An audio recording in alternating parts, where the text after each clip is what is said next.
ಸಮಸ್ತ ವಿಶ್ವಕರ್ಮ ಸಮಾಜದ ಬಂಧುಗಳಿಗೆ ನನ್ನ ನಮಸ್ಕಾರ. ನಾನು ಹಿಂದೆ ಹೇಳಿದ್ದೆ, ವಿಶ್ವಕರ್ಮ ಮಹಾಸಭಾದ ಅಡಿನಲ್ಲಿ ರಾಜ್ಯ ಮಟ್ಟದ ಪ್ರತಿಭಾ ಪುರಸ್ಕಾರವನ್ನು ಮಕ್ಕಳಿಗೋಸ್ಕರ, ವಿಶೇಷವಾಗಿ ವಿದ್ಯಾರ್ಥಿಗಳಿಗೋಸ್ಕರ, SSLCಯಿಂದ ಪಾಸಾದವರಿಗೆ, ಸೆಕೆಂಡ್ ಇಯರ್ PUCಯಿಂದ ಪಾಸಾದಂಥ ಮಕ್ಕಳಿಗೆ ರಾಜ್ಯ ಮಟ್ಟದಲ್ಲಿ ಬೆಂಗಳೂರಿಗೆ ಕರೆಸಿ ಅವ್ರಿಗೊಂದು ವಿಶೇಷವಾದ ರೀತಿಯಲ್ಲಿ ಅವರು ಸನ್ಮಾನ ಮಾಡಬೇಕು. ಅವರಿಗೆ ಈ ಸನ್ಮಾನದ ಮೂಲಕ ಪ್ರೋತ್ಸಾಹ ಕೊಟ್ಟು ಒಂದು national level leaders, state level leaders ಅಂಥವ್ರನ್ನ ಕರೆಸಿ ನಮ್ಮ ಸಮಾಜದ ಹುಡುಗರಿಗೆ, ಆ ಪ್ರತಿಭೆ ಇರತಕ್ಕಂಥ ವಿದ್ಯಾರ್ಥಿಗಳಿಗೆ, ವಿದ್ಯಾರ್ಥಿನಿಯರಿಗೆ ಸಮಾಜದ ವತಿಯಿಂದ ಒಂದು ಒಳ್ಳೆ ರೀತಿಯಲ್ಲಿ ಒಂದು ಕಾರ್ಯಕ್ರಮವನ್ನು ಮಾಡಿಕೊಡ್ಬೇಕು ಅಂತ ನಾವು ಮೊದಲೇ ಹೇಳಿದ್ವಿ.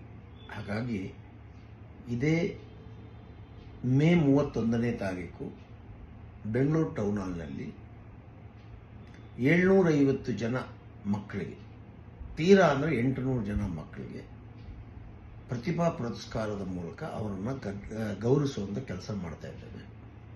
SSLC ಮತ್ತು PUCನಲ್ಲಿ 75% ತಗೊಂಡಂಥ ವಿದ್ಯಾರ್ಥಿಗಳು ಇದಕ್ಕೆ ಅರ್ಹರಾಗಿರ್ತಾರೆ. ಕಾರ್ಯಕ್ರಮ ತುಂಬ ಅರ್ಥಪೂರ್ಣವಾಗಿರುತ್ತೆ. ನಮ್ಮ ಸಮಾಜದ ಹುಡುಗರುಗಳು ಹೆಮ್ಮೆಯಿಂದ ಹೇಳ್ಕೊಡುವಂಥ ಒಂದು ಕಾರ್ಯಕ್ರಮ ಇದಾಗುತ್ತೆ. ಹಾಗಾಗಿ ಅವರ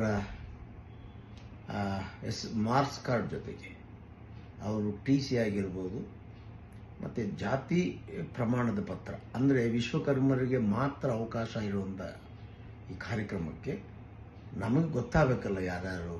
ಈಗ ಕೆಲವೊಬ್ಬರು ಆಚಾರ ಅಂತಲೇ ಹೆಸರಿಟ್ಕೊಳಲ್ಲ, ವಿಶ್ವಕರ್ಮ ಅಂತಲೇ ಹೆಸರಿಟ್ಕೊಂಡಿರಲ್ಲ, ಪಾಪ ಅವ್ರಿಗೆ ಗೊತ್ತಿರೋಲ್ಲ.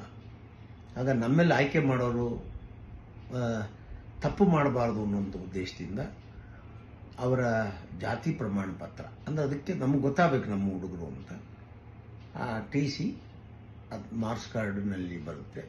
SSLCದು ಅಥವಾ PUCದು ಯಾವುದೋ ಒಂದು TC ಮತ್ತು ಜಾತಿ ಪ್ರಮಾಣ ಪತ್ರ ಅದು ಇಲ್ಲದೆ ಹೋದರೆ, ಈಗ ಒಂದು ದಾಖಲೆಯನ್ನು ಒಂದು ಅರ್ಜಿ ಮೂಲಕ, ಅಂದರೆ ನಾವಿವಾಗ ಅರ್ಜಿಯನ್ನು ಬುಧವಾರ ದಿವಸ ನಾವು ಬಿಡುಗಡೆ ಮಾಡ್ತೇವೆ, ಅದನ್ನು ತಗೊಂಡು ಅದನ್ನು ಭರ್ತಿ ಮಾಡಿ ಕಳಿಸ್ಕೊಟ್ರೆ, ನಾವು ಏನೀಗ ವಧುವರರ ಸಮಾವೇಶದಲ್ಲಿ ಯಾವ ರೀತಿ ನಾವು ಪ್ರೋಸೆಸ್ ಮಾಡಿದ್ವೋ ಅದೇ ರೀತಿಯಲ್ಲಿ ಕ್ರಮಬದ್ಧವಾಗಿ ಮಾಡೋದಕ್ಕೆ ಅನುಕೂಲ ಆಗುತ್ತೆ. ಅವತ್ತಿನ ಸಂದರ್ಭದಲ್ಲಿ ಯಾವುದೇ ಗೊಂದಲ ಇಲ್ದಿರ ಹುಡುಗರು ಬಂದು ಕೂತ್ಕೊಂಡು ಆ ಕಾರ್ಯಕ್ರಮದಲ್ಲಿ ಖುಷಿಯಿಂದ ಹೋಗುವಂಥ ವ್ಯವಸ್ಥೆ ಆಗಬೇಕಾಗಿರೋದ್ರಿಂದ ಈ ಒಂದು ಸಣ್ಣ ಕೆಲಸವನ್ನು